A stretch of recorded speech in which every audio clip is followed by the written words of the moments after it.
जी बिल्कुल, इस वक़्त जो आप मनाज़िर देख रहे हैं ये मुल्तान 9 नंबर चुंगी के हैं, जहाँ पर एक तरफ ट्रैफ़िक की भरमार है, तो दूसरी तरफ अगर बात करें तो शहर का अहम तरीन चौक है। इसकी खूबसूरती के लिए जो इक़दामात उठाए गए थे वो इंतहाई मुतासिर हो चुके हैं।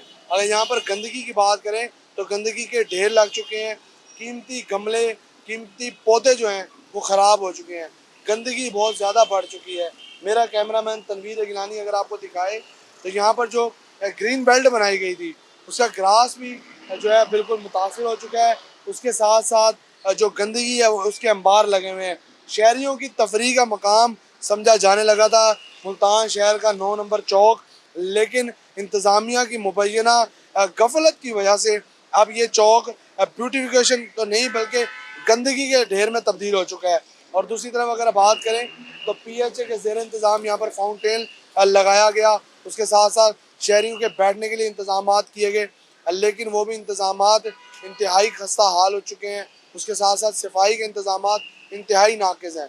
दूसरी तरफ अगर हम बात करें तो वासा का डिस्पोजल स्टेशन होने की वजह से इस चौक को ये चौक जो है ताफ़ुन का शिकार है। आने जाने वाले जो शहरी हैं वो शदीद मुश्किलात से दो चार हैं।